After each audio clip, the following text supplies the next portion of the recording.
try to kill your pain? Just let it die. As one thought at a time, from low to high. Fill up with your love, accept this blight. Why try to kill your pain? Just let it die. Why force a wound to bleed? Just feel the scar. Let each scar show you who you really are. Accept the truth that's pumping through your heart. Why force a wound to bleed? Just feel the scar. Why search for reasons why you're feeling left? Just feel the forward, no need to look back. You can move your way for all the black. Why search for reasons why you feel lack? Why resonate with anger all around? Just hold your truth and let the love surround. The whole of us is everyone around. Just choose your path and hold strong to that ground. Never here to suffer, but to grow with love. Never here to wallow low, but rise to all above. Naturally we grow and love becomes our guide. Don't choose from pain and anger, just let the love decide. Just let the love decide. Just let the love decide. Just let the love decide.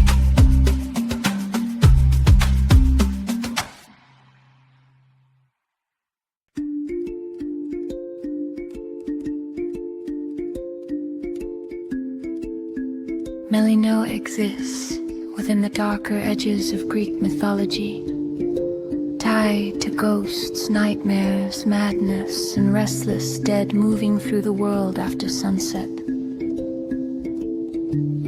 Unlike Olympian gods worshipped openly through temples and celebration,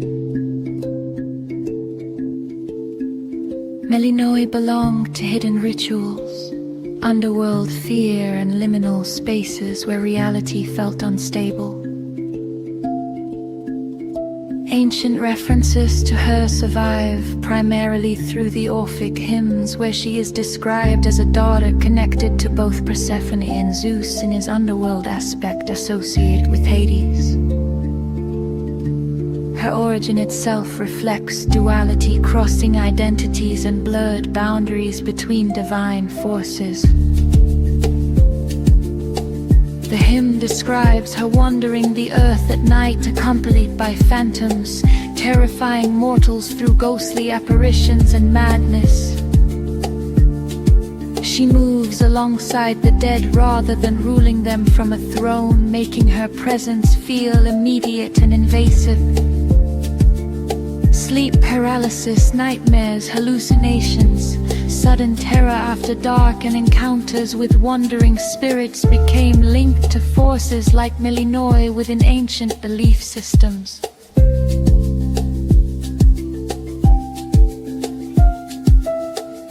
Her appearance reflects this unstable nature, Ancient descriptions portray her with the body divided between light and darkness, one side pale and luminous,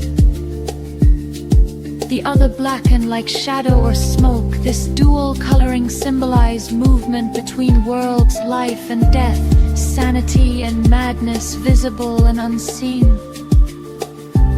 Melinoi's mythology connects closely to underworld magic, necromancy and night rituals associated with liminal goddesses like Hecate. She embodies the fear that spirits do not always remain where they belong, and that night itself weakens the boundary separating worlds. Unlike many better-known Greek deities, Melinoi carries almost no softened mythology. No heroic adventures, no comforting symbolism, or no promise of protection. She exists as a reminder that ancient people viewed darkness as inhabited.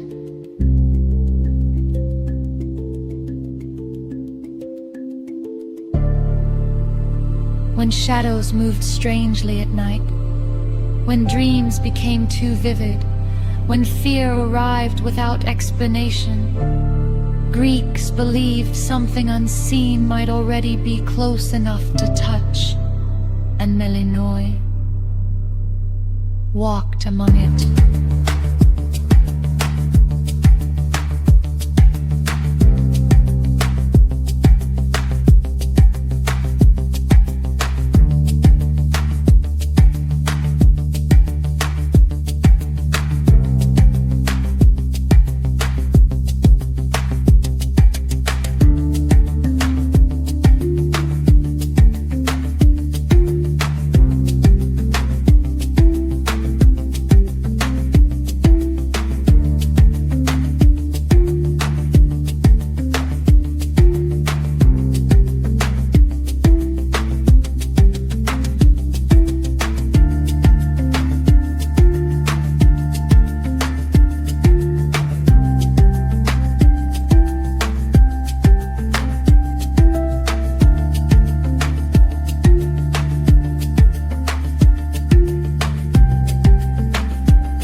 True mediumship is a silent growth, a consummation terminating an ascension.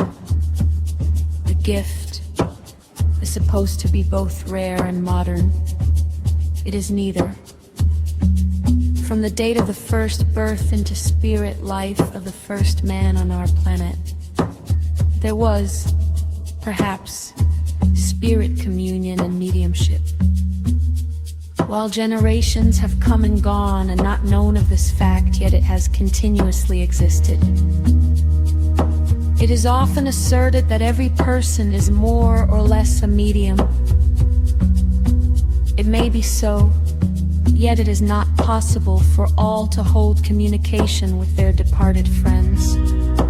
We may have all the natural capacity for mediumship, and yet be so seared over with vices and habits of animality, selfishness, hypocrisy, and wrong that an impenetrable wall is builded. It is our own fault, more than that of the spirits, that we do not have their counsel and cognize their presence. How how unhappy they must be to be always knocking at the soul doors of their earthly loved ones and never bidden to enter. What injustice to call them demons when they do manifest. Those who ask why they do not see and converse with their friends and relatives should first ask, what sort of a life am I leading? And next, what are the necessary conditions for me to comply with? Now, we cannot say what impressions, thoughts, and acts were inspired by our spirit friends.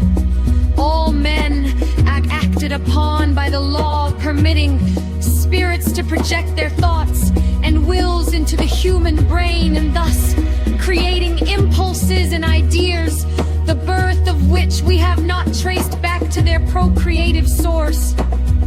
We do not think mediumship will rest on this form alone, for external manifestations can be obtained by every person who seeks and schools himself, as humanity differ in their various gifts, powers, and developments. So will mediumship.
Polutnica, known as the Noon Witch, appears throughout Slavic folklore as a spirit tied to harvest fields, heat stroke, madness, and death beneath the summer sun. She arrives during the hottest hour of the day, when fields fall silent and the air begins distorting above the crops. Ancient accounts describe her as a tall woman dressed in white, carrying a sickle, sometimes appearing beautiful, sometimes skeletal, sometimes with hair whipping violently through still air.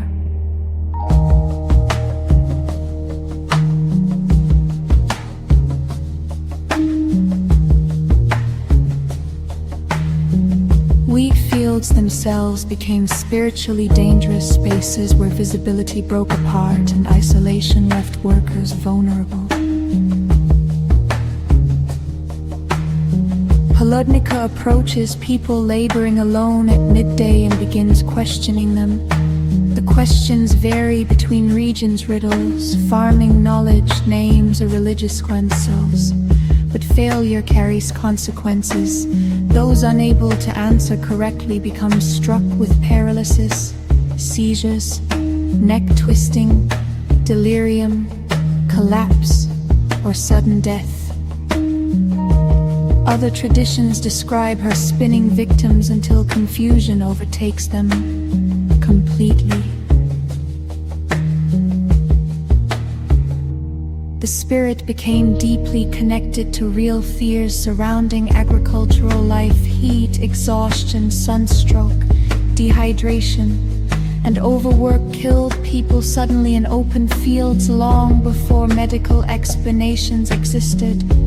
Folklore transformed those deaths into encounters with something supernatural moving beneath the sun itself. Unlike many European spirits, Poludnica does not belong to darkness. She exists within blinding daylight.